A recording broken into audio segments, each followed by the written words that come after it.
work Sunday night, but where is Billy Wagner? Hey guys, Lauren Shahadi with you for Monday's Fantasy BaseBrawl right here on CBSSports.com. Well, the Mets are having no problems winning, looking for a 4-game sweep on Monday, but their bullpen has been struggling as of late. Billy Wagner could have all sorts of answers to their problems, but the problem is that he is not yet back. The Mets closer was put on the 15-day DL due to stiffness in his pitching elbow. Wagner was supposed to return in Fantasy Week 21, but returning before the end of August seems to be doubtful at this point in time. Well, with Wagner on the pine, Jerry Manuel has tapped Aaron Heilman to be the closer, and Heilman has had quite an up-and-down stint at the end of the Mets bullpen. He's been able to pick up 3 saves, but has an 0-1 record with an ERA around 9. He hasn't been exactly what fantasy owners look for in a closer either. As on 2 different occasions since Wagner's injury, a reliever not named Heilman has recorded a save. First, it was Scott Schoenweis, who had to save Heilman and get a couple lefties out when Heilman blew a save against the Padres, and then Heilman didn't get the call against the Pirates because he had pitched in 2 straight games. So, Pedro Feliciano came in to close the door on Pittsburgh, but it seems that it will be Heilman's job to lose. And the Mets are one of the hottest teams in baseball. The opportunities will be there for Heilman. It's just up to him to close the door. But who needs the bullpen when you got guys who pitch 3 hitters for the shutout? I'm talking Johan Santana. His goal was to give the Mets bullpen a much-needed break, and that is exactly what he did, throwing 85 of 113 pitches in the strike zone en route to his 8th career complete game, his 2nd of the season. The 2-time AL Cy Young Award winner is fierce on the hill, having yet another solid second half. Arguably the best fantasy pitcher to have down the stretch, so you know the drill, guys. Keep him active in all leagues, regardless of the matchup. Well, the biggest matchup the Tampa Bay Rays are up against is Tropical Storm Faye. Monday, Tuesday, and Wednesday's matchup between the AL East and West leaders in the Rays and the LA Angels could be even more eventful than initially planned. They are the 2 best teams in the AL, but they can't beat Mother Nature, as Tropical Storm Faye has its sights set on the state of Florida. It will be important to pay close attention to your rosters, as the weather could affect the start of pitchers like Scott Kazmir, John Gardlin, and Irvin Santana. Very necessary to our fantasy baseball, Eric Mack. He has all the answers to all your questions, and he's up next, so stick around. Hey guys, welcome back to the show. Lauren Shahadi alongside Eric Mack. And Eric, your viewers are putting you to the test today. Obviously, they know more than me, don't they? I don't know. Let's get started. They're going to pretend to. That's right. All right, Cliff Price has a statement for you. Here we go. Hopefully you realize by now that David Price does not have to be called up prior to September 1 to be postseason eligible. He can take Chad Orvella's roster spot whenever called up. Just an FYI. What do you think?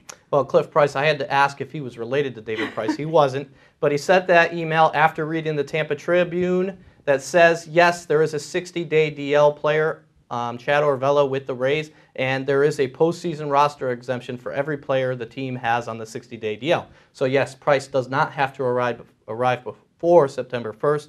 He can arrive after and still be eligible for the postseason. I'm still hopeful that he can arrive before them. I was thinking with the Hurricane Faye or Tropical Storm Faye, whatever you want to call it, that the Rays might have a couple postponements, have a doubleheader, and then necessitate a 6-man rotation, which I was looking forward to have David Price arrive next week.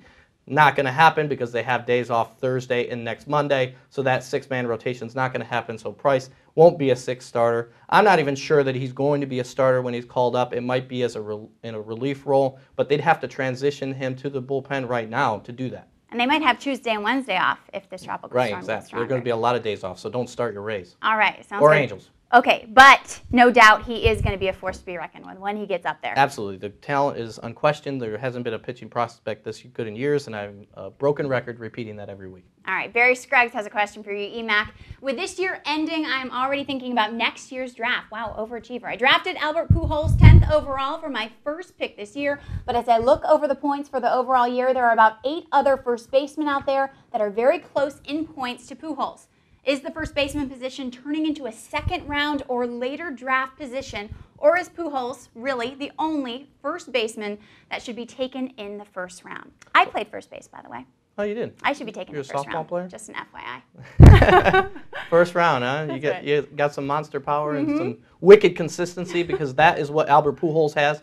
First base is like this every year, very deep position, but you can't account for the consistency that Pujols provides multi-category stud, year in, year out. You know, if you drafted Prince Fielder in the first round, you're disappointed. If you drafted Ryan Howard in the first round in leagues that penalize strikeouts, you're vastly disappointed every year. Now, Pujols is a guy that's consistent every year, and you can't discount consistency. So, yes, first base tends to be deep, but Pujols is still that first-round guy because of his production annually. Even with a partially torn elbow ligament, as long as he doesn't have surgery and miss a month or two, I think you got to pick him in the first round. He's always going to be strong. Yeah. All right.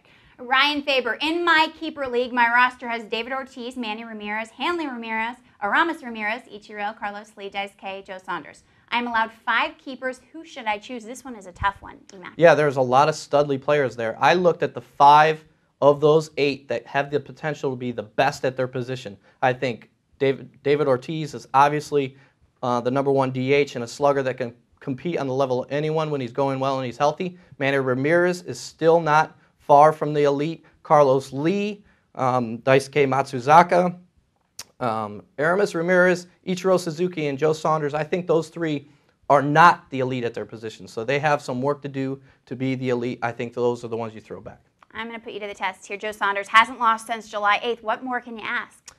You're very impressive knowing that detail, but Thank you. Saunders doesn't strike out batters like Dice K. Dice K can strike out batters at a better rate than he has shown this year. He's always going to have that Red Sox run support. They're going to contend every year with him in their rotation, so I think Dice K is the better pick over Joe Saunders. And if you play fantasy baseball, you know outside of head-to-head leagues, pitching is less valuable than hitters. So go with the hitters and rotisserie. Head-to-head, you can lean on pitchers more, but I think those other guys, because of the elite aspects of their run production, they are better picks than Saunders. Thanks, EMAC. Appreciate it. I was struggling to get through that. But you got through it. That's all that matters. If you guys have questions, EMAC has answers. DM Fantasy Baseball at cbs.com. So email him, and he will answer all your questions. We'll see you next week for Fantasy BaseBrawl presented by BaseBrawl.